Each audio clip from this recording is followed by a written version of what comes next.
when it was announced that Jason Arday had died, many in the media quickly deleted past articles and comment pieces, embarrassed by their own words prompted by the news.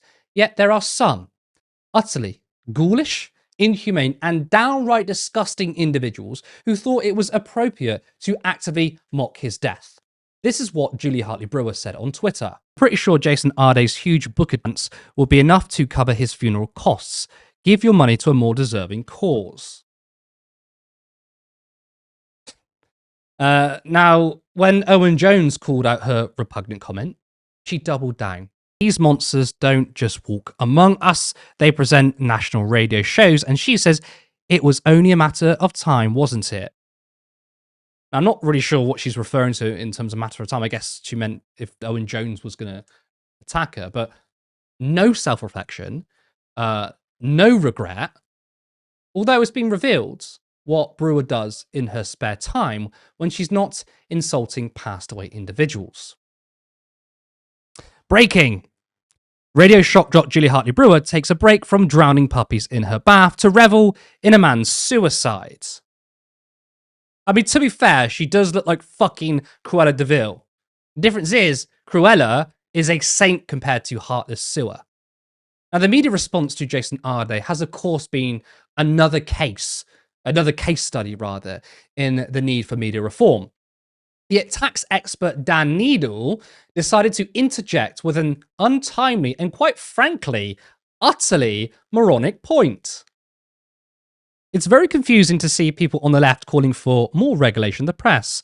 All hard and soft law regulating the press has been used and is used by the wealthy and powerful to silence their critics.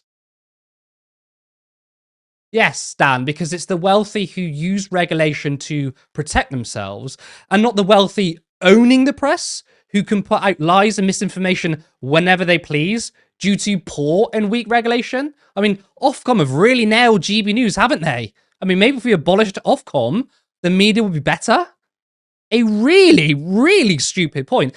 And to make it in the midst of the pylon and subsequent death of Jason Arday is outstanding.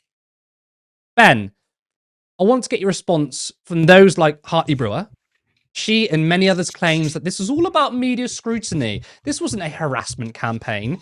Yet she literally undermined herself by reveling in his death. I mean, scrutiny, it's not really, is it? No, I don't think it's I don't think it's scrutiny. I think there's a lot to be said about the idea that you just have to bear in mind that so much of the right wing are just demon people who want to maximize death and suffering, and they bring a lot of ad revenue in the attention economy as a result of doing that. And that is, if you want to understand Julie Hartley Brewer, that's the perspective she's coming at this from. It's her income, right? When Anne Widdecombe died, she made a point of objecting when a trans woman, it's not significant that it was a trans woman, but a trans woman was investigated by the police after she made social media posts about Anne Widdecombe. She is consistent. Like, Julie Hartley Brewer is consistent. But it's so that she can continue to make money through outrage clicks. That's her business model, right? And I think it's always got to be sort of looked at through that view, and looked at through that understanding. And so much of the post-mortem cruelty that's directed at Jason Arday reminds me of the George Floyd "he was no angel" response from Republicans in response to the Black Lives Matter movement. When the Black Lives Matter movement said that George Floyd was murdered, the response from Republicans and from the American Republicans and from the right wing was, well, he was no angel.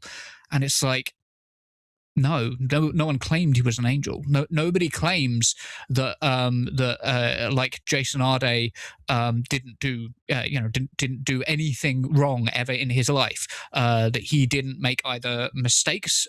He didn't when we're talking about crossing the line in terms of summarizing and plagiarism and all that stuff. And it seems to me that he did exaggerate some things in his personal life, maybe even lied about some things. And that's fine. Do you know what I mean? The same way that George Floyd having like a drug habit, it's fine. It's not a death sentence, and nobody who turns around and tells you, well, he was no angel, is being honest about what they're saying. They're saying, because I can find some small criticism of this person who fits in a minority group, I'm going to use that to say I was always right. It was always those people, and my worldview is still fully intact. And I really do think that the left has to be careful to measure both the quantity and quality of accusations of the news. And I think so much of the mistake that the left analysis made was looking purely at the quality of the claims about Jason Arday, while avoiding the quantity and whether or not that was balanced in response to what was going on. There was almost sort of very little discussion until after his death about the quantity, and I think it is that quantity and quality. And with regards to the quantity, News Corp are such a good resource for that, because they are constantly running these analysis of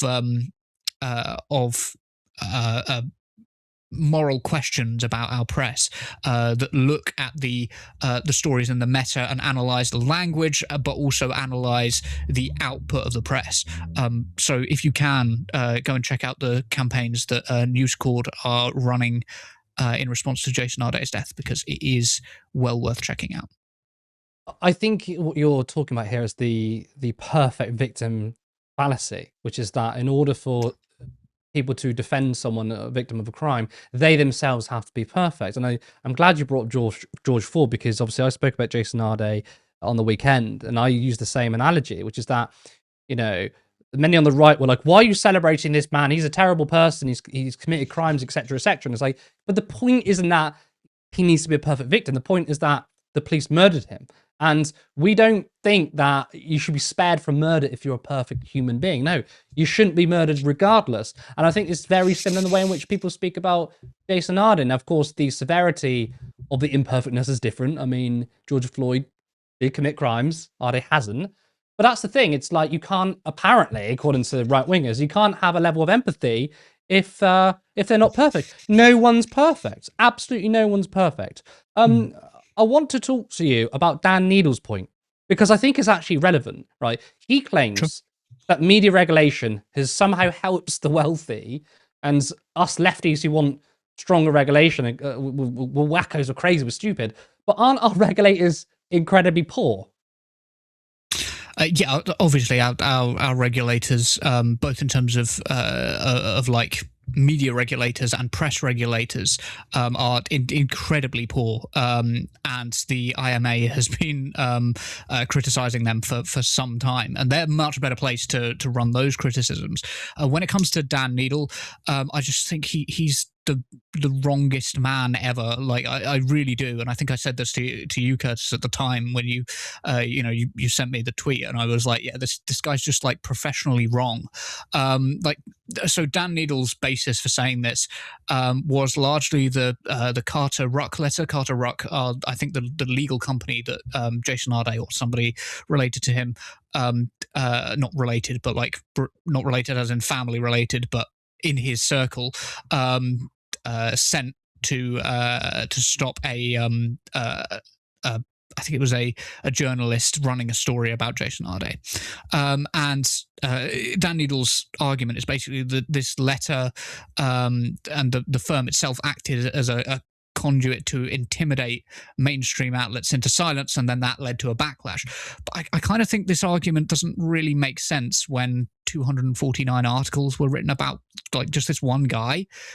Like, I don't understand how that really, even arguing that there's a backlash, I don't think that proves that the power is where you think it is in that scenario. I think the lack of regulation of the press is a major problem in this country, and the sort of like inconsistency of the press as well. There's another academic whose name keeps coming up. It's gone from my head. William O'Reilly, and was a Cambridge professor, and he was found guilty of plagiarism. I'm doing this off the top of my head. I think it was about 12 pages or something of plagiarism in one of his academic works. The only thing that was written about him, according to News Cord, was the Financial Times wrote one article about him.